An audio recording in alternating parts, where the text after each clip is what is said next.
finales de los años 70, los hermanos Briley sacudieron a la ciudad de Richmond en los Estados Unidos con una ola de salvajes asesinatos. El nivel de violencia era espeluznante. Hombres, mujeres y niños perdían sus vidas al parecer aleatoriamente. Ese no fue un simple asesinato, fue una exageración. La pandilla de los Briley desató una violenta ola de asesinatos que causó pánico por toda la ciudad. La familia que asesina unida permanece unida. Atacaban a personas débiles y vulnerables, igual que como una serpiente ataca a un ratón. Ni siquiera el corredor de la muerte podría retenerlos. Se supone que era prueba de fugas. La mejor cárcel de máxima seguridad en Virginia. Pero ¿ser asesinos estaba en su ADN? ¿Estos hermanos sanguíneos nacieron para matar? No se veía este tipo de matanza desde la Guerra Civil.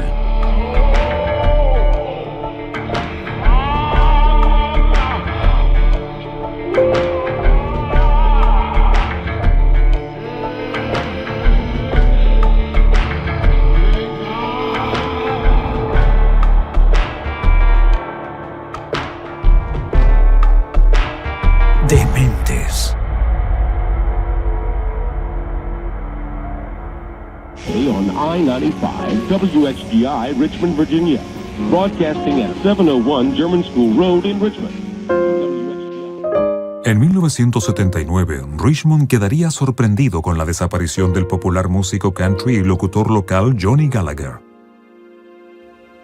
Bueno, cuando yo nací, Johnny Gallagher estuvo ahí. Era probablemente el mejor amigo de mi papá. Ellos crecieron tocando música juntos, compartían mucho, eran compañeros inseparables como Batman y Robin. Era como nuestro tío y era un locutor radial. Era originario de Tennessee, en donde se crió, y por eso era conocido como Johnny G de Tennessee. Siempre me ayudaba con las tareas y a veces era una persona muy interesante. Sí. Nos acompañó en muchas navidades. Nos ayudaba a adornar el árbol navideño y todos los domingos cenaba con nosotros. O veía los partidos de fútbol. Sí. Nos juntamos a ver el Supertazón más de una vez. Era una persona muy buena.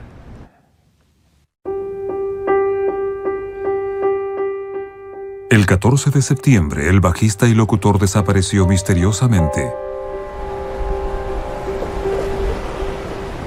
Recuerdo que había ido a tocar a un club nocturno, ubicado en la salida sur de la ciudad, en la calle principal llamada Carretera Jefferson Davis.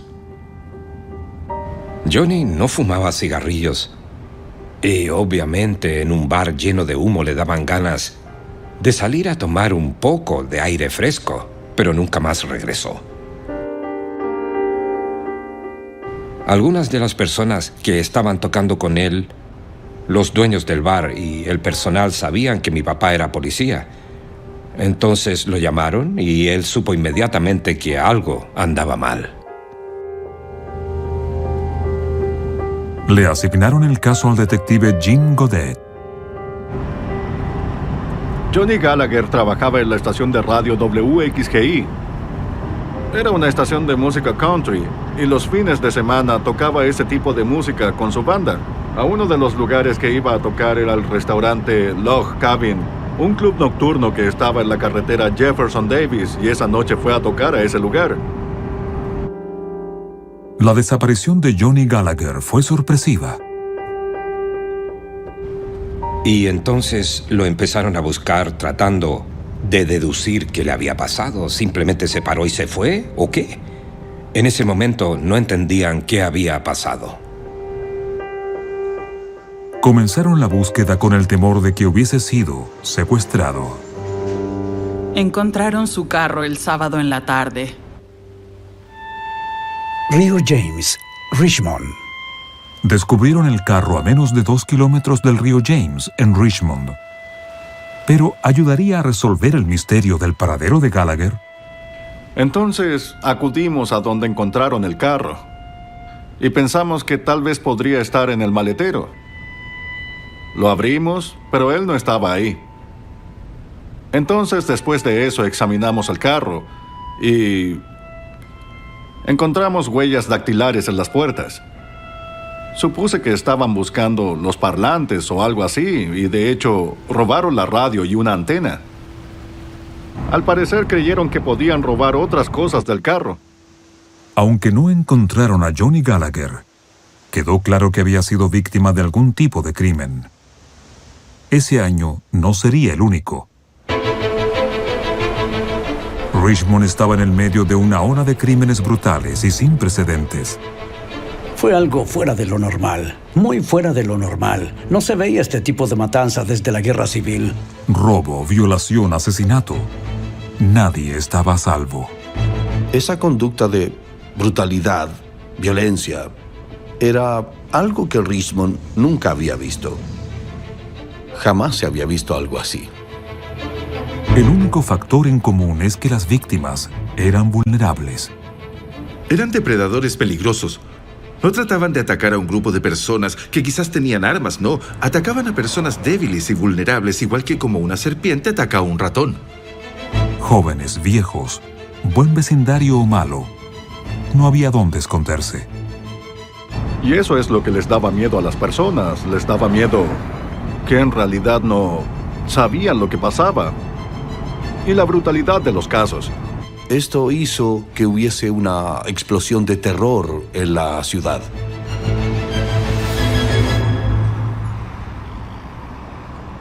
La gama de crímenes hacía que nadie se sintiera seguro en realidad. Pero el 22 de octubre, la policía recibiría un llamado para asistir a una escena de crimen sorprendente que superaba todos los ataques. En la avenida Barton, al norte de la ciudad, alertaron a los detectives sobre algo raro que pasaba en la casa de la familia Wilkerson. Recibimos una llamada de los vecinos sobre una pareja que no era vista hace días y de algo sospechoso que pasaba en la casa.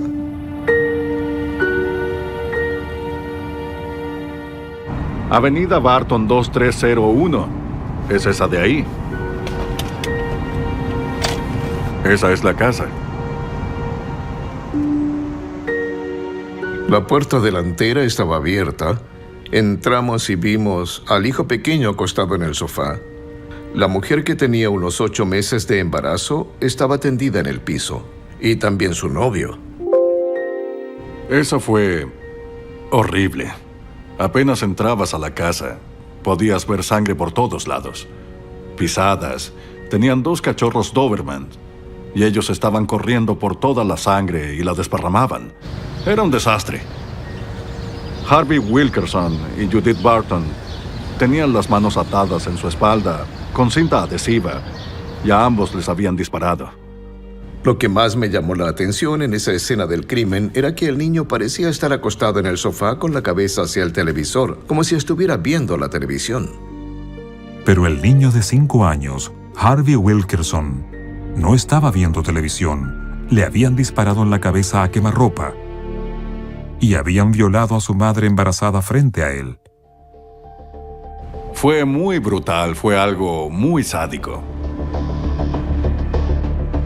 Habían visto a la temida pandilla local huyendo del lugar 3 días antes. Linwood, James y Anthony Briley se convertirían en sospechosos principales en el triple homicidio. Pero mientras la policía se movilizó para detener a la pandilla, nunca se imaginaron la sangrienta masacre que estaban a punto de descubrir.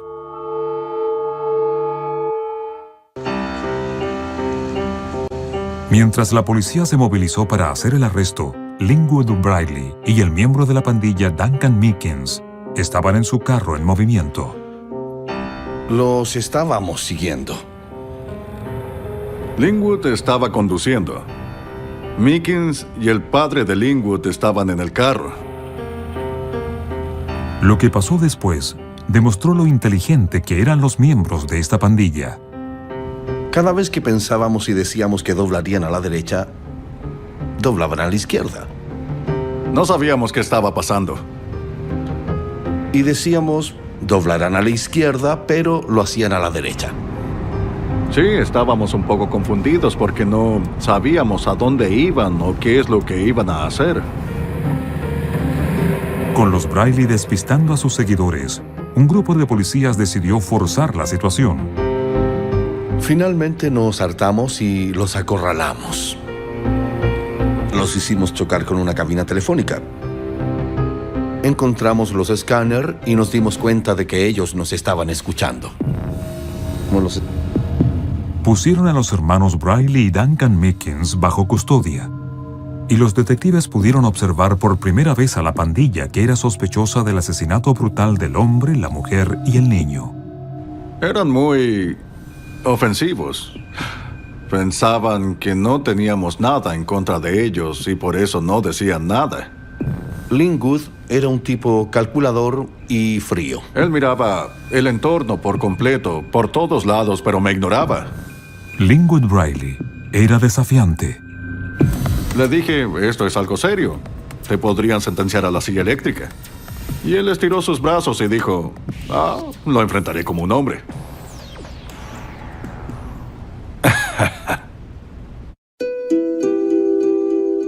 Entonces, ¿quién era esta familia capaz de violar agresivamente y de asesinar a sangre fría?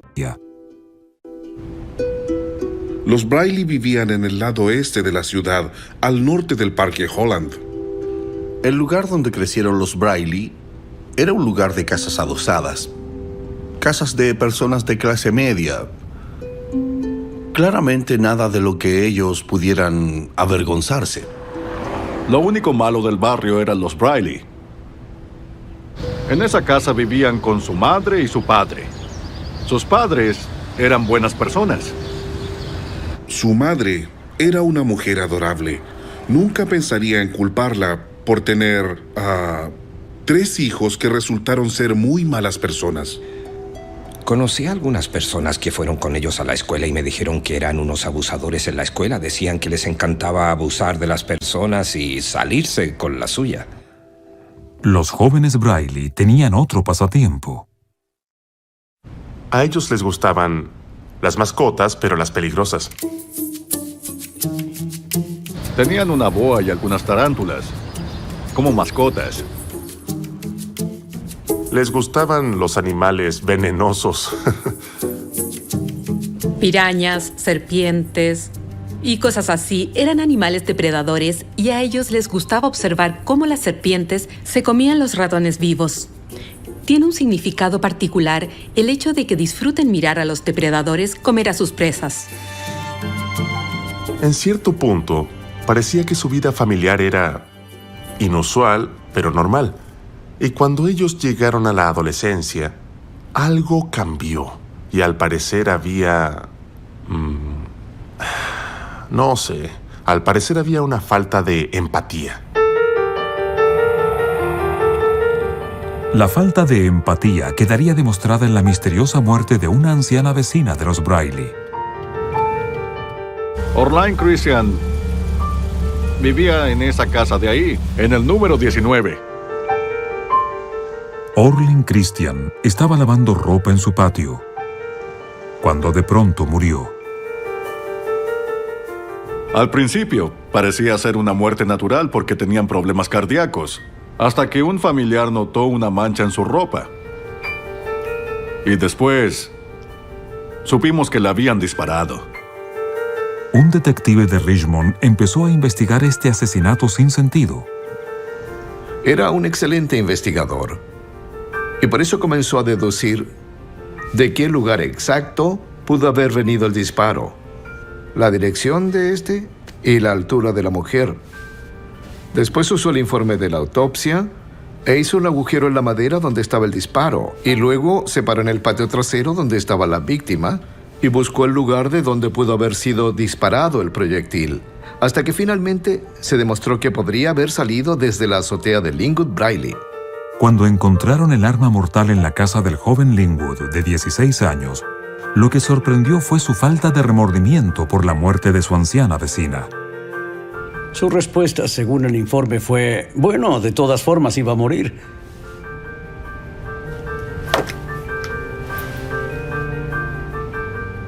Sorprendente, por completo. Se pudo ver claramente al comienzo de su adolescencia esa actitud de no tener ningún respeto por la vida humana. Ella era solo para practicar sus tiros. Linwood fue condenado a 1 año en un centro de menores y se convirtió en un modelo a seguir para sus hermanos menores James y Anthony. Creo que todos se dieron cuenta lo demente que era, su comportamiento agresivo, de lo que era capaz, y los otros 2 hermanos parecían imitarlo en todo lo que hacía. Probablemente presumía frente a ellos. Él fanfarroneaba frente a sus hermanos, porque así era su personalidad. Y ellos tal vez pensaban, wow, eso es algo muy atrevido. Entonces, él era un modelo a seguir de cómo tenían que comportarse como hombres. Creo que no había ninguna duda de que Linwood era el líder y de que James era un seguidor y Anthony en menor grado también lo era. Linwood era un tipo muy frío, calculador y muy metódico. James era un poco más emocional, pero no era muy intelectual. Obviamente no era tan inteligente como su hermano Linwood, pero era igualmente arrogante. A los 16 años, James le seguiría los pasos a su hermano. Arrestaron a James Briley por robar y por intentar asesinar a un oficial de policía. En una oportunidad, James Briley había robado una tienda y se había fugado. Trató de huir y un oficial de policía que estaba de guardia cerca del lugar respondió a la llamada. Así que fue en su búsqueda y lo empezó a seguir. Cecil Glunt lo empezó a seguir y le disparó a Glunt. Y entonces Glunt le disparó de vuelta y le dio, por lo que se encontraba herido. A medida que los hermanos crecían, su comportamiento empeoraba. Se empezaron a ver algunas señales, como el hecho de que sus padres durmieran con la puerta cerrada con candado por la noche. El padre ponía candado a su propia habitación, porque tenía miedo de que les hicieran algo. Eso es muy extraño. La mayoría de los padres sienten control sobre sus propios hijos. Aunque sus hijos actúan de forma violenta y agresiva, por lo general no se sienten personalmente amenazados. Pero el padre de los Briley sí, y creo que eso demuestra lo dementes que eran estos 2 hermanos. Años después, con los Briley detenidos por el repugnante asesinato de la familia Wilkerson, la policía estaba a punto de descubrir la sorprendente verdad de cuán depravados habían llegado a ser los hermanos. Cuando el detective Jim Godet tuvo enfrente de él a Linwood en la sala de interrogación, se dio cuenta de que tal vez era el responsable de algo más que el asesinato triple de la avenida Barton. Estuve a cargo del caso de Johnny Gallagher, el locutor de la radio, y a él le robaron algunos objetos personales. Uno de ellos era un anillo turquesa. Noté que Linwood estaba usando un anillo turquesa como el descrito. Entonces se lo quité y llamé a Leroy Morgan, un detective. Él tenía este anillo en su dedo y mi papá lo vio y dijo que ese es el anillo de Johnny. El anillo de Johnny. Ese es el reloj de Johnny. Y así relacionaron a los hermanos los atraparon. Con el asesinato de Johnny. A pesar de atrapar a Linwood usando joyas de Johnny Gallagher, la policía tenía poca evidencia para relacionar a los 3 hermanos con el secuestro del locutor o con el sangriento baño de la avenida Barton. Sin embargo, el 4º miembro de la pandilla sería de mucha ayuda. Duncan Meekins tenía solo 16 años y era un vecino, no un familiar. Por lo que se podía apreciar, provenía de un ambiente familiar muy sólido. Era un buen estudiante, tenía buenas calificaciones, participaba en su iglesia, incluso era monaguillo. Meekins vivía junto a los Briley y en realidad él los idolatraba mucho. Él creía que ellos eran personas grandes y rudas y quería hacer lo mismo que ellos, entonces lo tomaron bajo su alero. Los abogados decidieron hacer un trato con Duncan Meekins. Evidencia a cambio de su vida. A Meekins le ofrecieron un trato y por ser menor de edad decidieron ofrecerle que se salvaría de la silla eléctrica. Entonces empezó a hablar.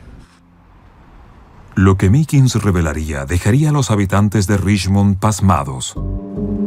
Cuando esto salió a la luz pensé, bueno, en realidad no fue eso lo que pensé. Ustedes se lo imaginarán. La pandilla de los Briley desató una violenta ola de asesinatos por 7 meses que causó pánico por toda la ciudad. El nivel de violencia era espeluznante. Fue aterrador saber los detalles del caso. Ellos eran simplemente malas personas.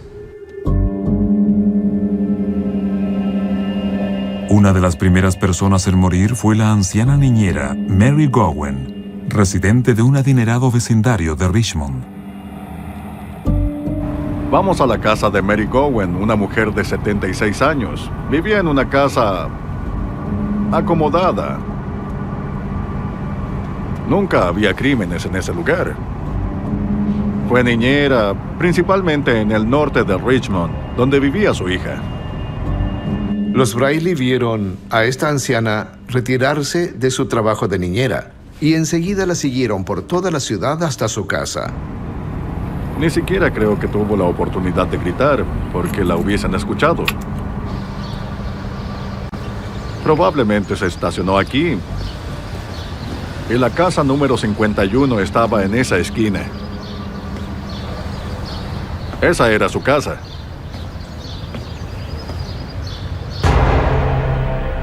La secuestraron, se turnaron para violarla y después le dispararon en la cabeza y la dejaron agonizando. Fue un crimen muy horrible y despiadado. No había razón alguna. No conocían a la víctima. La escogieron al azar. Mary era una increíble mujer. Amaba a sus nietos. Amaba la vida. Ese fue el principio de todo. El próximo en morir fue un joven de 17 años que Linwood Briley creyó que miraba su carro. Christopher Phillips. Ese fue otro caso triste. Estuve a cargo del caso, pero no encontré pistas. Creyeron que él miraba su carro. Un niño de 17 años. Entonces lo llevaron hasta el patio trasero. Lo retuvieron, él gritaba. Tomaron un bloque y le destrozaron la cabeza. Al parecer, los hermanos Briley se estaban acostumbrando a asesinar. Si no lo hubiesen disfrutado, habrían dejado de hacerlo, y creo que eso es lo que pasa con estas personas. Algunas personas piensan en cometer asesinatos, pero finalmente descubren que eso no solo es complicado, sino que deshacerse de un cuerpo es difícil. En este caso, no les importó. No les molestó nada de eso. Y de hecho, disfrutaban haciéndolo, se sentían poderosos, sentían que estaban a cargo y que podían hacer que las personas hicieran lo que ellos querían. En 1979, los hermanos Briley, Linwood, James y Anthony, junto con su cómplice de 16 años, Duncan Meekins, habían aterrorizado a toda la ciudad de Richmond con una serie de robos violentos, violaciones y asesinatos. Detenido, Meekins revelaría los horribles detalles de sus violentos crímenes, que incluían el misterio de la desaparición del locutor Johnny Gallagher. Estuvieron dando vueltas, buscando a personas para robarles. Si veían a alguien, entonces lo atacaban. No era nada planeado. Si veían a alguien caminando por ahí, lo secuestraban o algo así. Ese día, Johnny Gallagher estaba en el lugar equivocado a la hora equivocada. Meekins contó que la pandilla estaba buscando a alguien a quien asaltar. Entonces se escondieron en los arbustos cercanos al bar donde se presentó el locutor y esperaron a una víctima. En ese momento él salió a tomar aire. Lo atraparon cuando estaba en el estacionamiento. Se metieron en su carro y... Lo secuestraron, tomaron las llaves de su carro y lo metieron en el maletero del carro. Río James, Richmond. Con Johnny Gallagher en la cajuela, los Briley llevaron su carro a una fábrica de papel abandonada en una isla en el río. Condujeron por la orilla del río. Lo golpearon en la cabeza. Así es. Luego lo llevaron río abajo. Le dispararon. Y lo lanzaron al río.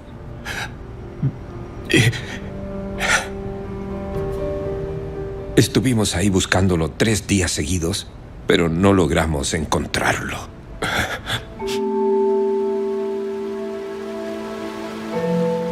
Estaba atrapado en unos troncos bajo el agua y tardó casi una semana en salir a la superficie. Tranquilo.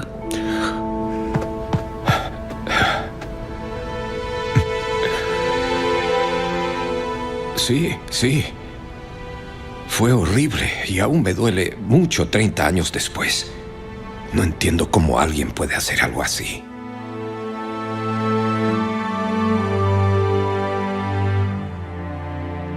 Si el motivo principal de los hermanos Braille para asesinar o robar era obtener algo, entonces, al menos para mí, eso era más que comprensible. Pero me parece que su principal motivación fue solo matar por matar y destruir, y los robos eran en realidad algo secundario. Funcionaban como una pandilla callejera fuera de control.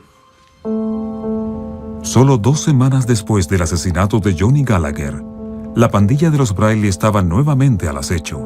La enfermera de 62 años, Mary Wilfong, estaba de regreso a su casa en un seguro vecindario. Iremos a la casa de Mary Wilfong. Hace mucho tiempo que no vengo por aquí.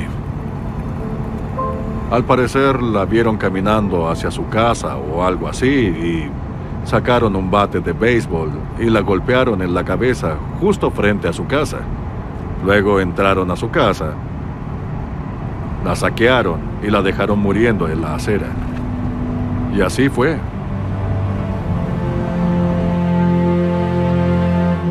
El reinado de terror de los Braille aún no terminaba. Ya que seguían logrando escapar de la justicia, los hermanos se volvieron más audaces y más crueles. No creo que los Braille estuviesen solo fuera de control. Creo que ellos sentían que eran invencibles e inmunes a los arrestos. Podrían haber parado de hacerlo, pero no querían porque no sufrían las consecuencias. En octubre, la pandilla de los Braille cometería un crimen de una brutalidad que nunca nadie olvidará. Nos llamaron de la Quinta Avenida. Una pareja de ancianos no había sido vista o escuchada hace varios días. La señora Page estaba parcialmente paralizada y por eso no salía mucho a la calle. El señor Garner vivía con ella y le alquilaba una habitación. Cuando los investigadores llegaron, se encontraron con una macabra escena. Lo que más me impactó al cruzar la puerta fue que se podía ver que toda la escalera, el agujero de la escalera y los escalones estaban cubiertos de sangre hasta... Charles Garner, de 59 años, estaba en la cocina. Es imposible olvidar el olor a sangre. Cuando entré a la cocina era una locura. Se podía sentir el olor a sangre por todos lados. Jamás lo olvidaré. El nivel de violencia con el que asesinaron a Garner era impactante. Había sido atacado violentamente con un bate. El pobre hombre no le hacía daño a nadie, pero ellos lo golpearon. Y solo por la diversión de pegarle de esta forma una y otra vez.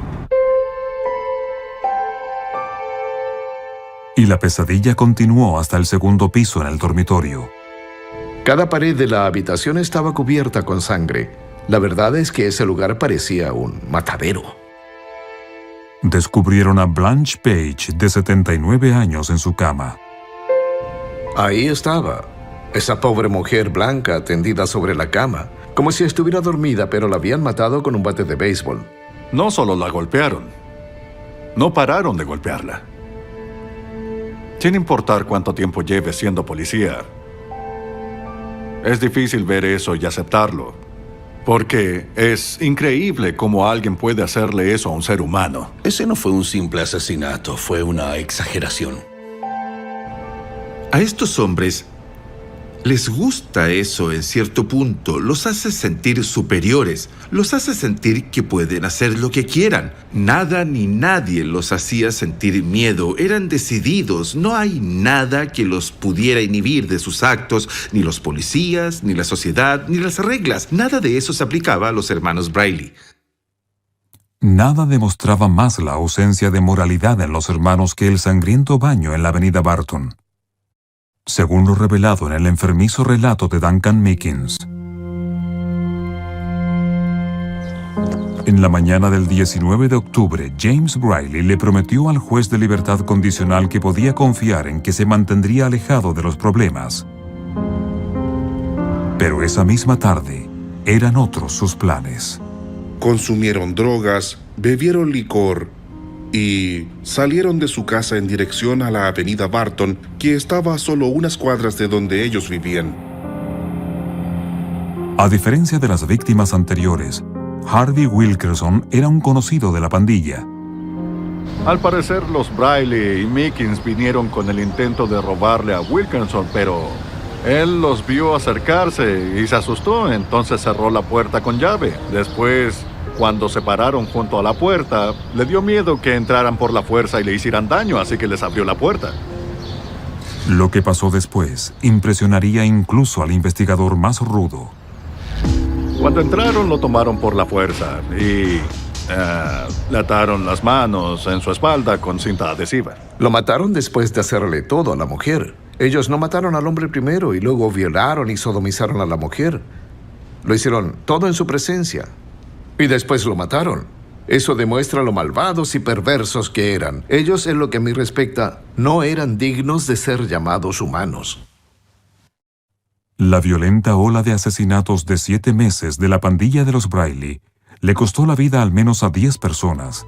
A cambio de su testimonio, liberaron a Duncan Meekins de 16 años de la pena de muerte y recibió cadena perpetua, al igual que el hermano menor Anthony Briley. Pero Linwood y James fueron sentenciados a la silla eléctrica de Virginia. James no tuvo ninguna reacción cuando la corte le dio su sentencia. No vi que él estuviera arrepentido por todo lo que había hecho. Se veía tranquilo. Linwood tenía la mirada baja. No tenía emociones. Recuerdo que él dijo algo como: mamá, no te preocupes por esto, tardarán un tiempo en electrocutarme. Y yo quedé muy sorprendido. Lo que me sorprendió fue el tono de su voz. Como si hubiera ido a comprar cigarrillos y hubiera vuelto. Fue increíble. Al parecer, la amenaza de la ejecución no significaba nada para los hermanos. Deborah Wyatt representó a Linwood en la apelación contra su sentencia de muerte y se encontró con un hombre encantador y radiante. Me pareció que era una persona agradable con la que me gustaba mucho compartir. He tenido clientes con los que no creo que podría tener una conversación muy larga, pero él no era así. Era un hombre apuesto, era un hombre que hablaba muy bien, amistoso, calmado. Linwood y James se llevaron toda su astucia y crueldad al corredor de la muerte. Linwood producía una especie de magnetismo en las personas. Querían complacerlo. Incluso los guardias. Pero a James, las personas le tenían miedo. Los Briley lograron ejercer su fuerza y su poder, incluso estando en la cárcel. Ambos operaron, básicamente, de la misma forma que lo hicieron cuando estaban libres. Querían ser reconocidos y temidos mientras estaban en la prisión. Se convirtieron en la pandilla líder del lugar y hasta intimidaban a los guardias. James y Linwood tenían un negocio de drogas. Los guardias de la cárcel entraban la droga al corredor de la muerte y algunos representantes la vendían y James y Linwood ganaban cierto dinero. Pero para Linwood y James Briley no sería suficiente dar órdenes en la cárcel. En 1984, sus atrevidas confabulaciones alcanzarían niveles increíbles cuando se dispusieron a demostrar que ni siquiera el corredor de la muerte podría. En 1979, los hermanos Briley habían aterrorizado a toda Virginia. En 1984, Linwood y James estaban encerrados en el corredor de la muerte y la ciudad comenzó a relajarse. Lo que no sabían es que los hermanos estaban a punto de hacer lo impensable y de sembrar el pánico por toda la ciudad de nuevo. Los hermanos Briley se las arreglaron para realizar una de las mayores fugas carcelarias de la historia de los Estados Unidos. Los hermanos Briley se tomarían el Centro Correccional Mecklenburgo, que era presentado como un ejemplo de diseño de prisión moderna. Esa fue la mejor cárcel de máxima seguridad que hemos tenido en Virginia. Tenía muchas puertas que se abrían y se cerraban. Supongo que en el zoológico se hace eso con los animales feroces. Tienen diferentes puertas y ninguna se abre al mismo tiempo. Se suponía que era prueba de fugas, porque todo era computarizado. Sin embargo, Linwood y James pensaban de otra forma. Pusieron en marcha un plan muy sofisticado junto con la ayuda de otros reclusos. Y el 31 de mayo de 1984 pusieron ese plan en acción. Los reclusos se cortaron el pelo y afeitaron sus barbas. Entonces James Briley convenció a un oficial que abriera la puerta de la sala de guardias, y el convicto Earl Clanton corrió hacia el panel de control y abrió todas las puertas de las celdas. Ellos dominaron a algunos guardias y les quitaron sus uniformes. Disfrazados de guardias y armados con cuchillos caseros, dominaron a todos los guardias que entraban al sector. Llegó un punto en que querían matar a uno de los guardias de la cárcel y otra persona intervino y no dejó que lo hicieran. Estos eran jóvenes muy crueles, que realmente no tenían ningún respeto por la vida humana y matarían sin importar nada. No importaba si existía alguna razón para hacerlo o no, simplemente lo hacían. Luego Linwood, James y otros 4 reclusos comenzaron una treta audaz. Primero forzaron a un guardia para que pidiera que llevaran un transporte de emergencia. Dijeron que habían descubierto una bomba casera y pidieron una camioneta. Tenían aparatos represivos, cascos y ese tipo de cosas, por lo que no podían ver quiénes eran. Y luego hicieron su movimiento a pie por el recinto. Lo que hicieron fue cubrir con una manta uno de los televisores que había en la sala común y luego lo rociaron con el extintor de incendios mientras lo llevaban a la camioneta. Todo fue muy bien planeado para que, así, pareciera que algo grave estaba pasando. La pandilla gritaba que tenía una bomba que debía ser eliminada rápidamente y les exigieron a los guardias que dejaran de conversar y que abrieran ambas puertas a la vez. Los guardias obedecieron. Se subieron a la camioneta y salieron por las puertas y siguieron conduciendo. A las 11 de la noche, los hermanos Briley y 4 conspiradores huyeron. Yo lo recuerdo claramente, como si fuera esta mañana. Cuando mencionaron a los hermanos Briley, quedé sorprendido. De verdad, muy sorprendido. La noticia de que los hermanos Briley estaban libres aterrorizó a su ciudad natal. Todos en Richmond se preocuparon de nuevo porque ellos estaban libres.